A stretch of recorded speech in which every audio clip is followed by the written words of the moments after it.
Hello and welcome to Views on News. I'm Jawad. Tehami. In today's program, we are going to take a stock as to what the situation in Afghanistan had been after the international troops withdrawal and the kind of responsibility on the shoulders of the interim Afghan authorities. In the recent past, we have seen an uptick in the terrorist attacks being carried out in Pakistan, and they were being originated from the Afghan soil, mostly carried out by the banned Taliban, Pakistan and its affiliates. Also, recently we have also seen another neighboring country of Afghanistan, Iran, was also hit by deadly bombing, and there was a huge loss of life. Pakistan condemned that particular dastardly terrorist attack that happened in Kerman in Iran, with its foreign office saying that Pakistan believes that terrorism is a menace and a threat to regional and global peace and security.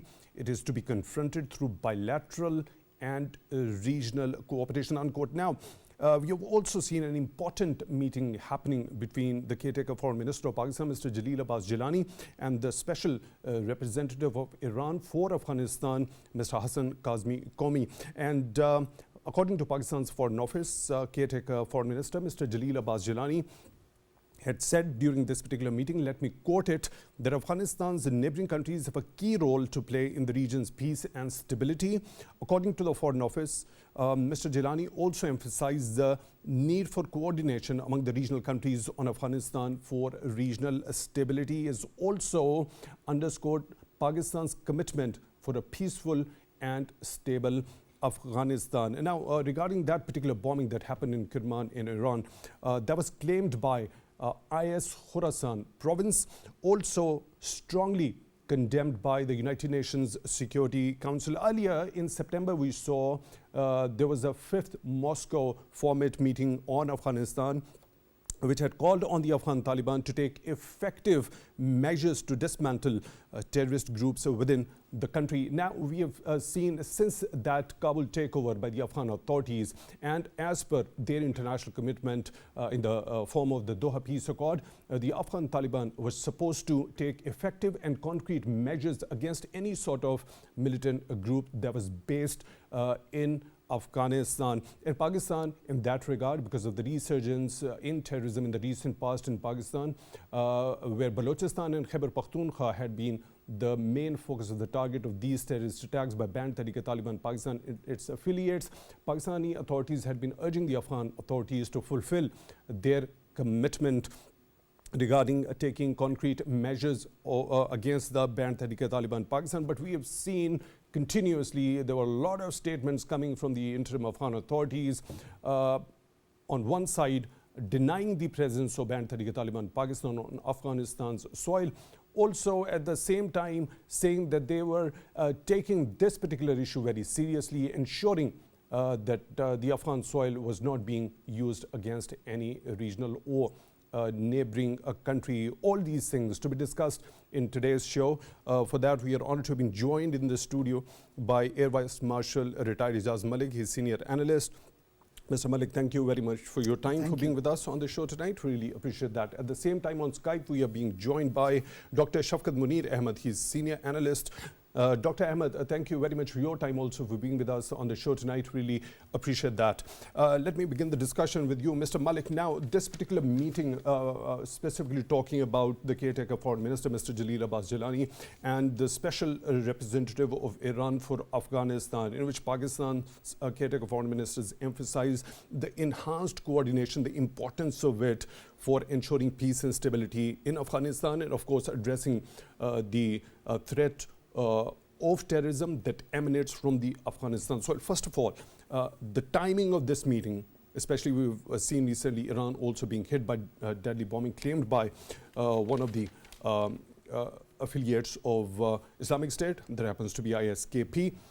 How important this meeting was, and how significant do you think it can prove to be in the coming days? Obviously, it is very important.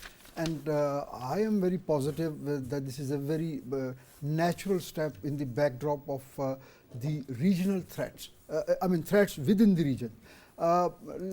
Let's just quickly review what are the challenges, the economic challenges and the security challenges are common denominator in all these countries in this region, and they cannot be pursued or mitigated in isolation. Without the political stability in the region, without security provided in this region, and the economic stability cannot be dreamed. So almost all these countries which are neighboring Afghanistan, they have been earlier also they have been highlighting their concern. Pakistan being on the forefront as the major victim in past 2 decades of terrorism in this region. Pakistan had a lot of expectation after regime change in Afghanistan, and they were expecting, and some people were even overboard in their optimism that the Afghan regime, Taliban regime probably would take certain measures which will have immediate effect. But unfortunately that didn't happen, and the various segments of these terrorist outfits, they emanate threats from Afghanistan, which not only involves Pakistan or Iran, but even China feels perturbed and concerned about that. So the natural solution is that all these regional countries, and ideally even India, should be the part of solution. But unfortunately India is not part. Has it been in the past also, when there was peace and reconciliation process going on? They should be, because they want to come in the OIC forum, they want to be in all regional cooperation as a key player as far as the optics are concerned. But in this particular case, this instability, India is a part of the problem and not part of the solution. So I think at this juncture, if the Pakistan and Iranian the counterpart in the Foreign Office, if they have joined together to deliberate bilateral cooperation in the first stage, and obviously then it can be extended to the regional. We come to this very important point. What could be the options at the hands of these both countries as far as their bilateral cooperation to deal with this particular threat that emanates from Afghanistan soil happens to be? Let me proceed towards Dr. Ahmad. Dr. Ahmad, when we talk about this kind of impact or the effect because of the terrorist safe havens Afghanistan soil provides to different militant outfits, now they've been operating with impunity, especially after the Kabul takeover by the Afghan Taliban and the international troops withdrawal. At that particular time, many authorities from the regional countries had been urging upon the international troops not to withdraw in a hasty manner that could lead to a spillover effect from Afghanistan for the regional countries. We understand there is a responsibility when it comes to the regional countries to join hands and have the enhanced coordination as far as ensuring peace and stability in Afghanistan is concerned. But do you think this sort of effect and the recent the resurgence of terrorism in the neighboring countries owes to that very hasty withdrawal of the international troops at that time? Yes, certainly it is directly related to the hasty withdrawal, because the way the American withdrew or the Allied forces withdrew, it doesn't have a plan to withdraw. So immediately they withdrawn. There was no kind of a interim arrangement. It would have been better if they decided to withdraw. They should have a regional mechanism in place, which is in void. That is why now the region has been unstable since that withdrawal. And the troops, the terrorist groups which are operating from Afghan soil, they are doing their job. Pakistan has time and again raised this issue at a bilateral level, at even at the regional forum. If you look at the SCO proceedings or SCO summit, we have seen that terrorism has been a key point in the agenda of SCO all the time during, at least I know, during the last few meetings, whether they were FM meeting or the PM level meeting, because the region is unstable because of one factor, which is Afghanistan. Now the reign was captured by troops of Taliban there, but a few 100,000 people or a few thousand soldiers, they cannot certainly hold a big country. which is in terms of the length bordering Pakistan and Iran, and that's why instability is there because they do not have full control. So, but they should come out of this denial that terrorist groups are operating from their soil. Right, They right. should Dr. Ahmed, come your to the point is regional well taken. solution. As you are of the view that there is a huge length in the breadth of this particular territory, which is of course very difficult and in fact impossible for some 100,000 of soldiers to govern and have a complete control over.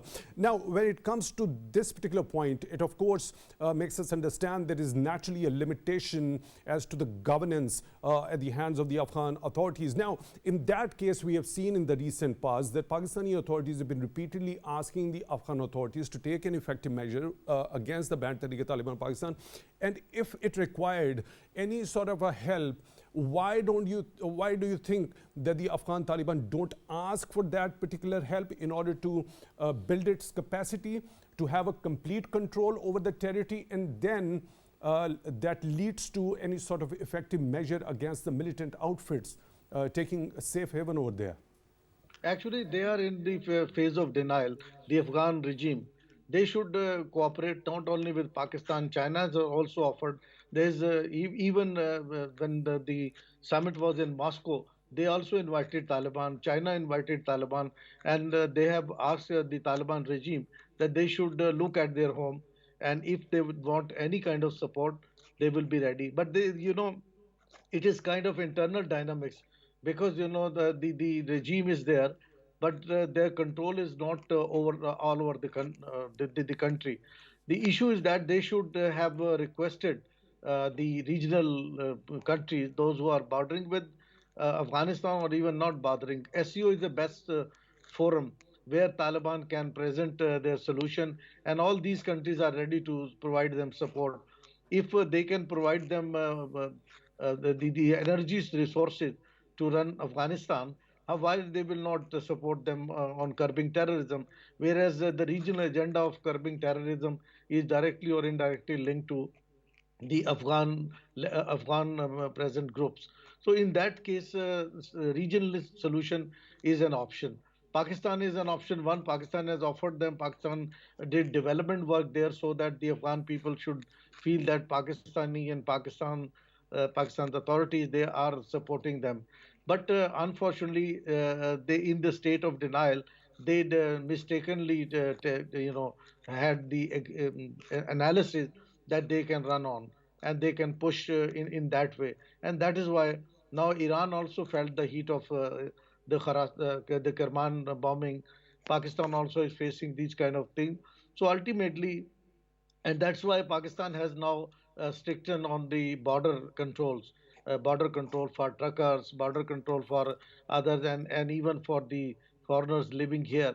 Pakistan has to take all these measures because of the terrorism it has been facing. So it is the duty of the Afghan government or the Taliban regime that they should come forward and get the opportunity to speak regionally. Iran is now part of it. That's why you rightly mentioned Mr. Jilani's meeting with Iranian senior leader is of the view that both countries, those who were supporting Afghanistan for long, now they have complained against them and they have reservation, and that would certainly not be good for the stability of Afghanistan and the region. That's why both countries with other regional countries want to have a dialogue. China has offered this opportunity. Iran and Pakistan would certainly, you remember, there was a tripartite meeting in Islamabad where Iranian leadership, Pakistani leadership, and the Afghan leadership was there. So all these measures are, whether diplomatically, bilaterally, or regionally, they should come to the solution. And solution is that they should sit with the regional forces in the region, and they should have a cooperation mechanism. Because otherwise, what will happen? Afghanistan would not benefit from it. Afghanistan would be remain in turmoil, and if Afghanistan remain in turmoil, that certainly the bordering countries would at certain stage would think that why they should support them. Central Asia, which is providing them energy sources, would think that if they are not coming to the peace or the peace table, then Karik is a big corridor like CPAC here, that would not be operationalized. If that would not be operationalized, then the whole, the Asia's food basket and oil basket concept or the energy concept Right. would not be materialized. So these are a really complex thing, which ultimately Taliban regime has to think, and regional solution is the best way to go Right. Of on course, that. the regional solution, you have very comprehensively shed light on what could be the scenario if this particular trend continues with the instability in Afghanistan. I'll come back to you, Dr. Ahmad, for your detailed view regarding as to this particular solution that you've already talked in depth already. Now, the other thing about their commitment of forming the inclusive government, as far as the point that you've already raised, Taliban not having a complete control over the entire swathes of the territory. Let me proceed once again to Mr. Malik. Mr. Malik, now, the kind of scenario that has been drawn by Dr. Ahmad, this kind of effect it would have on the connectivity, the function of the corridors, the futuristic corridors, the kind of dividends they offer, the kind of economic prosperity and the development that is associated with them.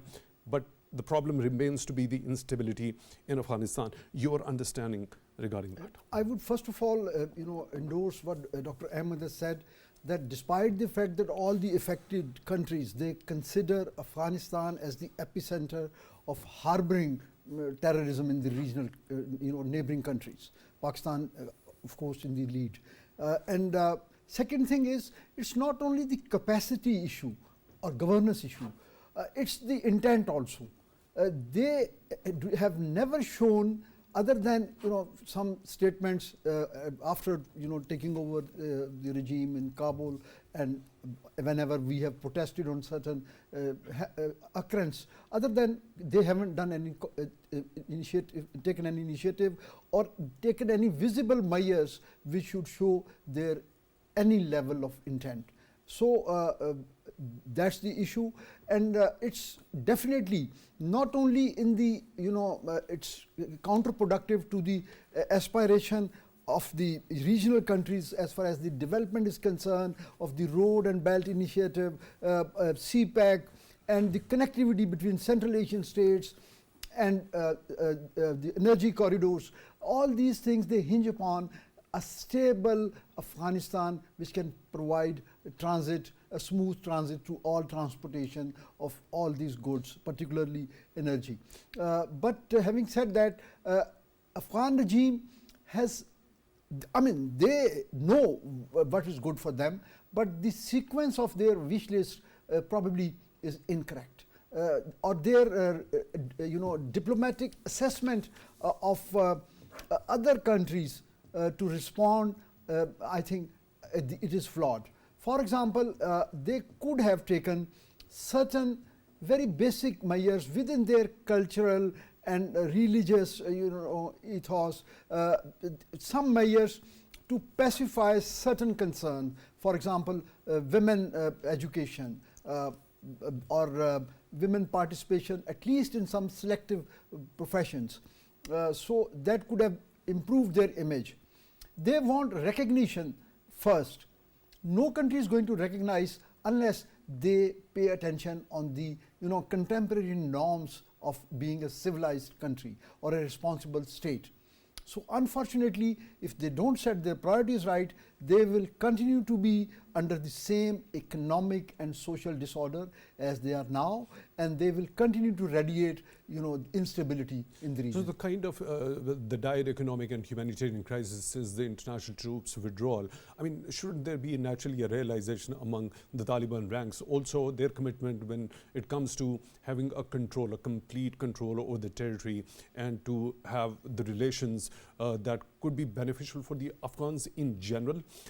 First of all, going for the inclusive government, taking all the major stakeholders on board, forming some sort of a government that could ultimately get the international legitimacy in the form of some de jure recognition if the Taliban themselves are looking forward to since long time, and also their very commitment towards dealing with those terrorist outfits. Unfortunately, if you just go back in the history of NATO and led, American-led NATO alliance in Afghanistan, unfortunately, during most of the time of their occupation, and particularly towards the later part of that, their control also was only limited to Kabul or some bases where they had fortifications. Other than that, even all these 52 countries together, they didn't have any control over entire Afghanistan. So Afghanistan, after withdrawal, the Taliban took over Kabul, so they thought that they have replaced or thrown the superpower or coalition partners, so they are the rightful owner of the throne.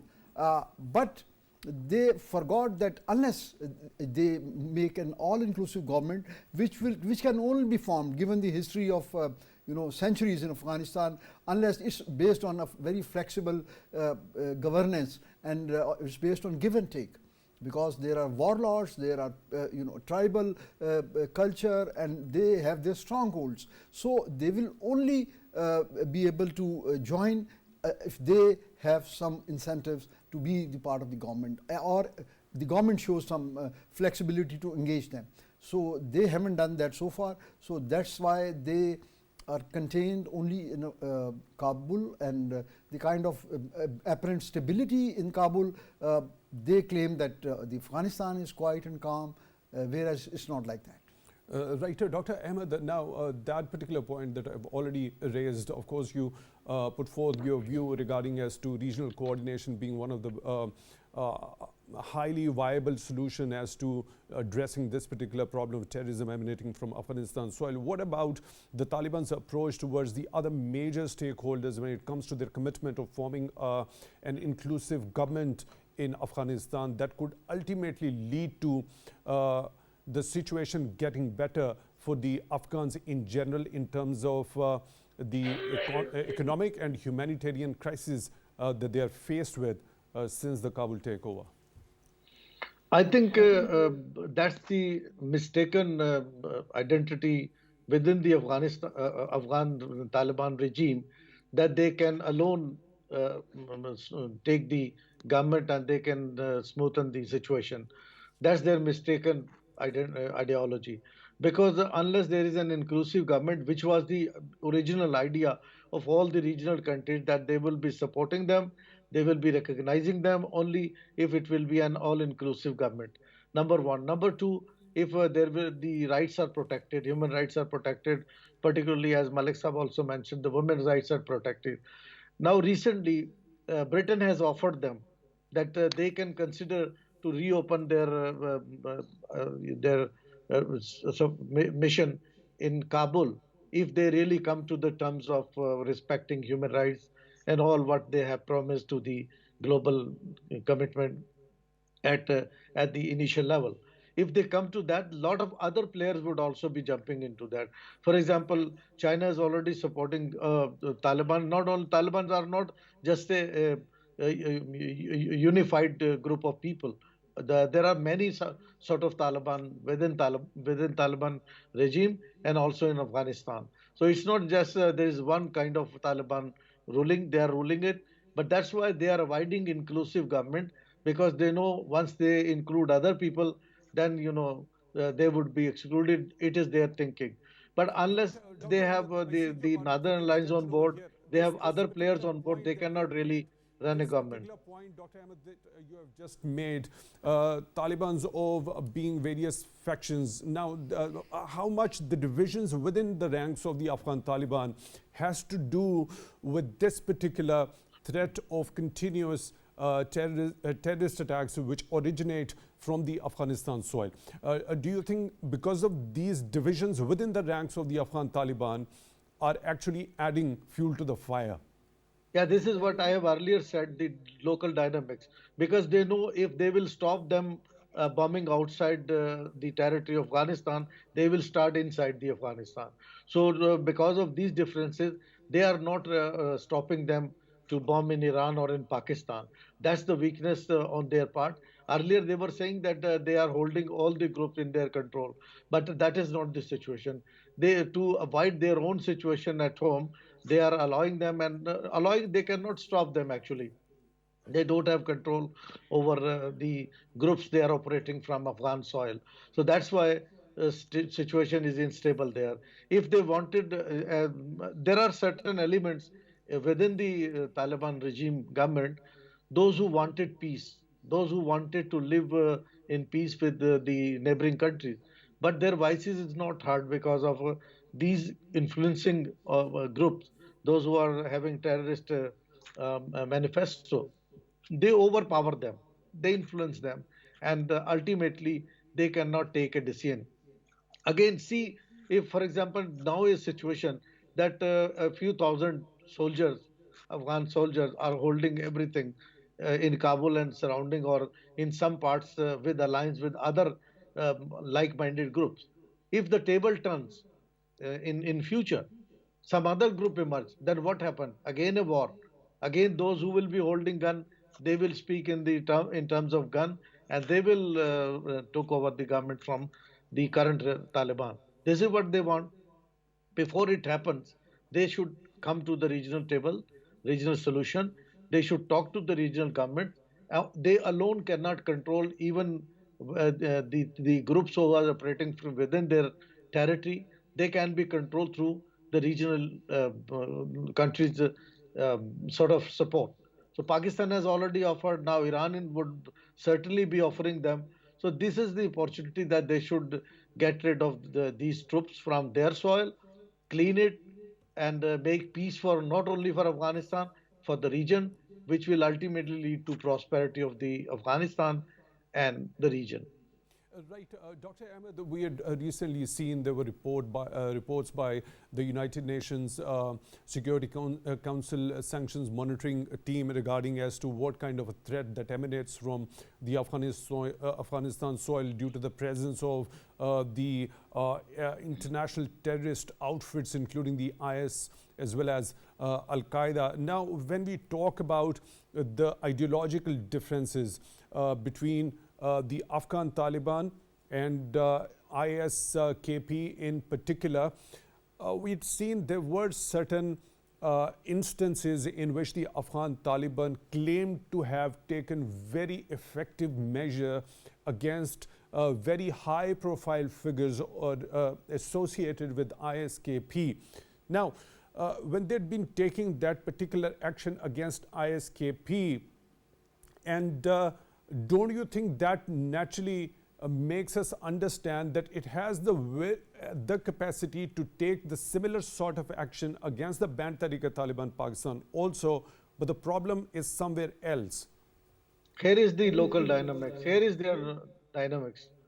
So that's why they can take action. But they know that if they will take action against them, then they are holding some other parts of the country, Afghanistan. They could create trouble within the Afghanistan to avoid a war like situation within the territory.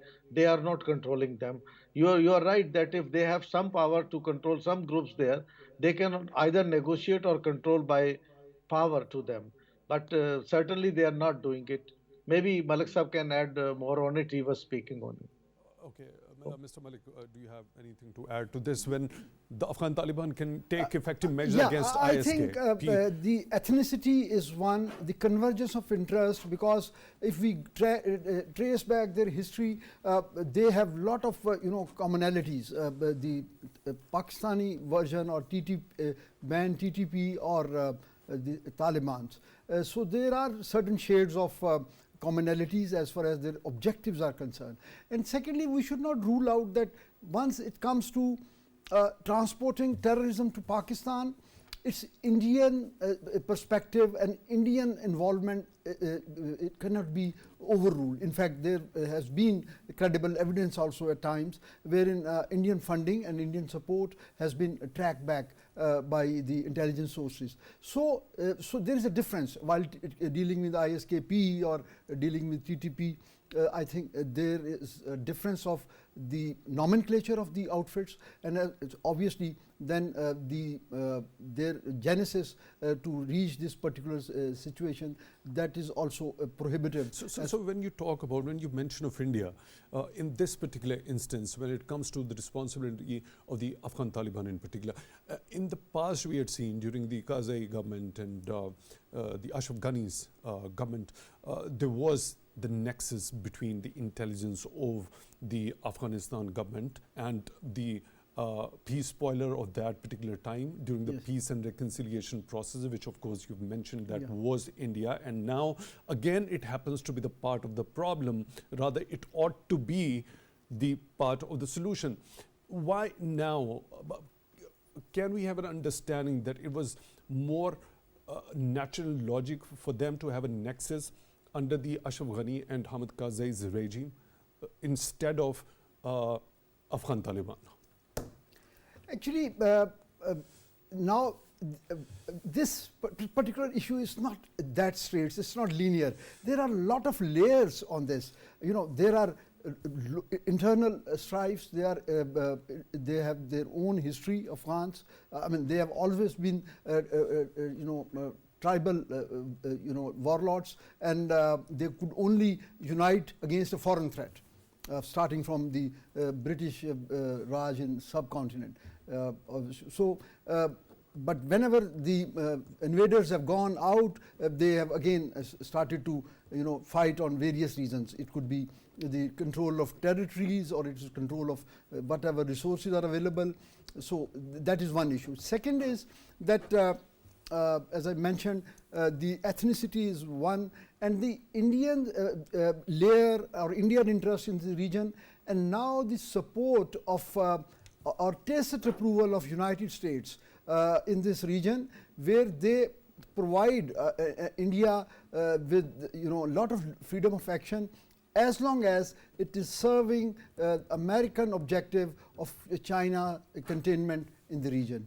So that completes the overall the mosaic of various Okay, here is problems. the scenario that you've just built. Okay, so the Americans were the invaders, right?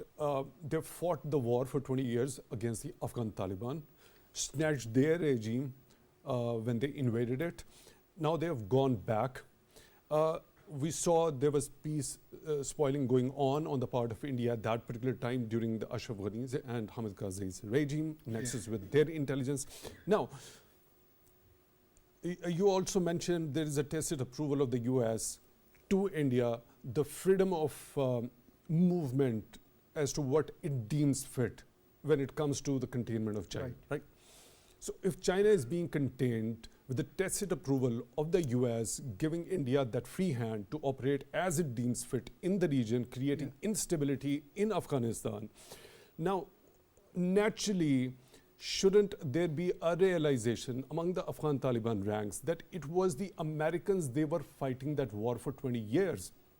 Now, if Americans are giving tacit approval to India, so there shouldn't be any sort of alliance between the Afghan Taliban and Indian hands if they are trying to create any sort of instability through them.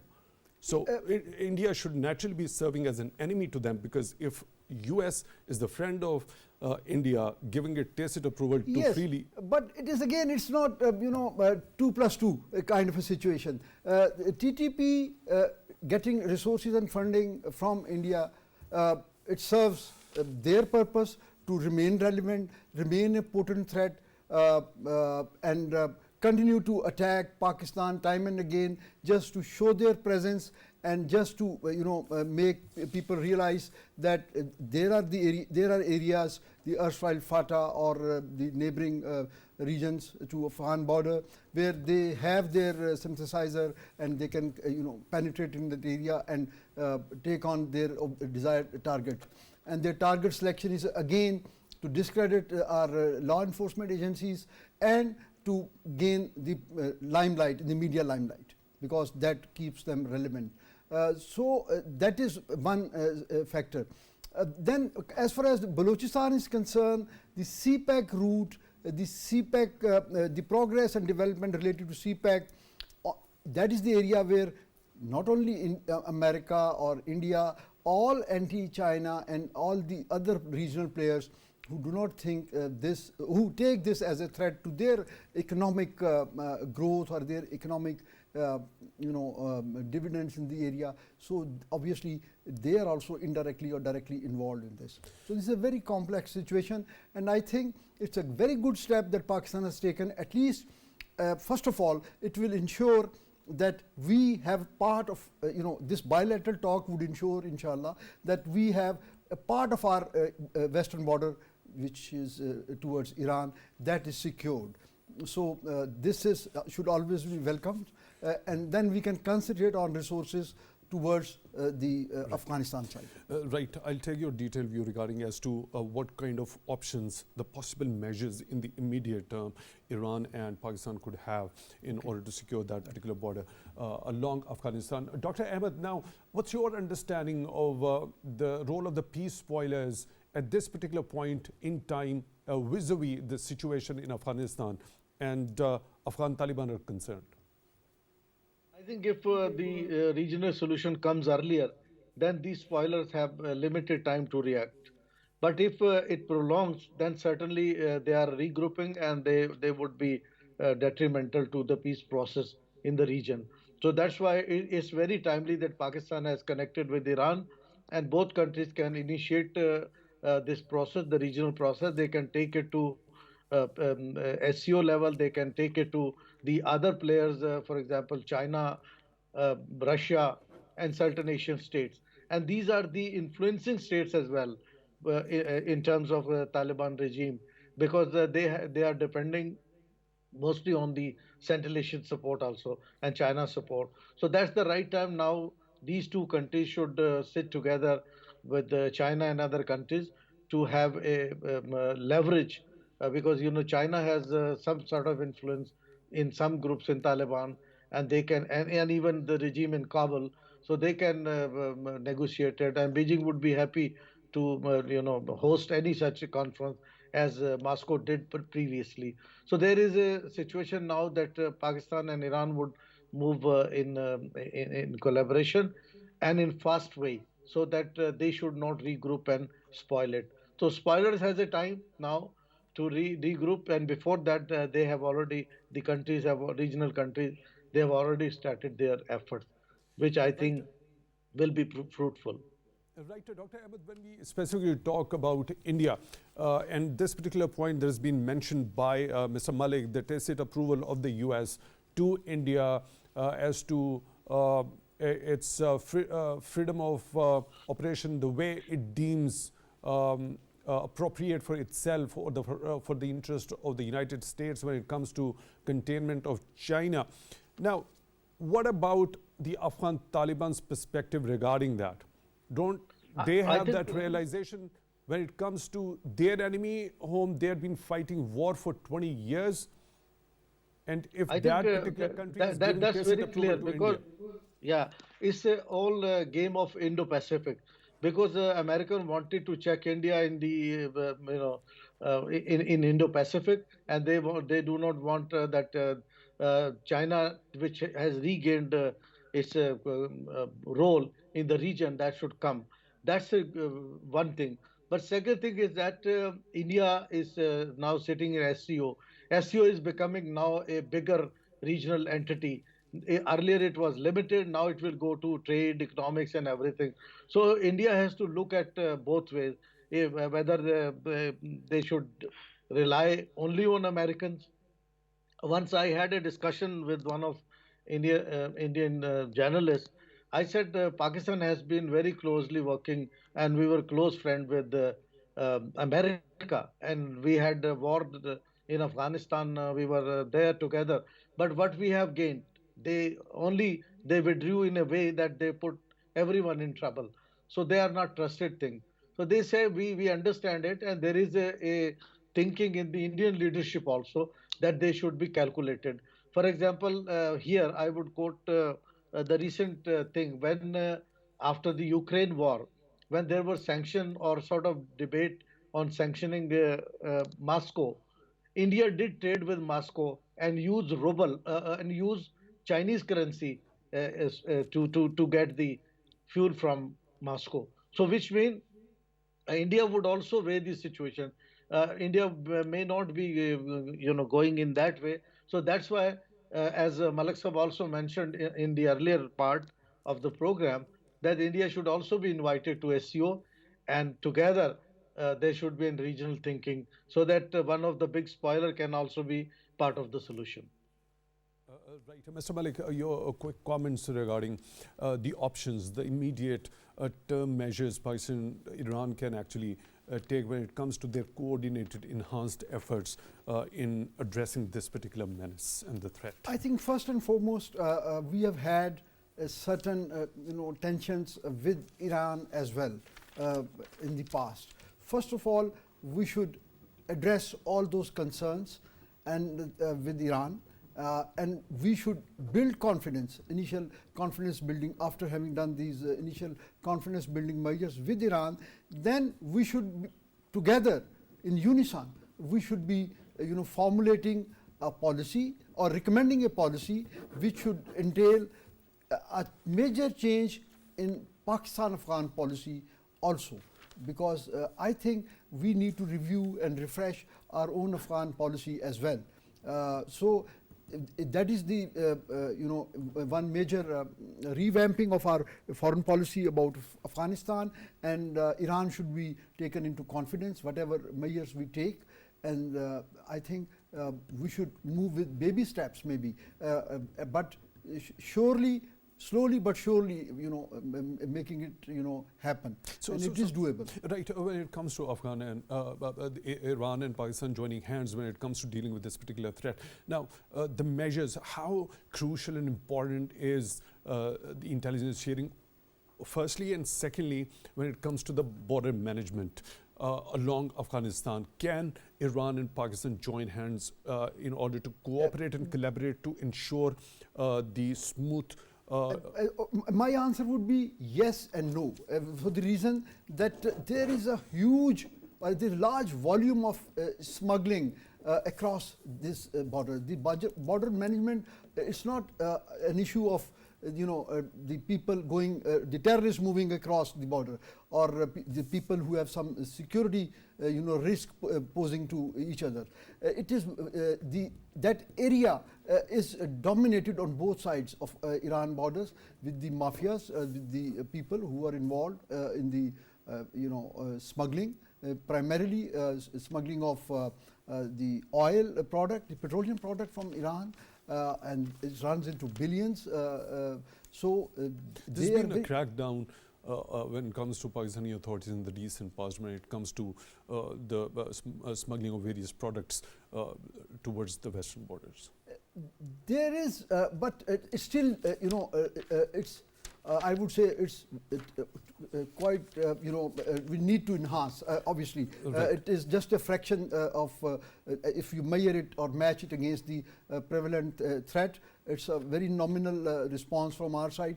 We should, because our side, the locals, they are also engaged. This is their source of livelihood from. Point well taken. Unfortunately, we're short of time. Let me once again proceed to Dr. Ahmad. Dr. Ahmad, quickly, your last comments as to how Pakistan and Iran can join hands when it comes to border management in particular.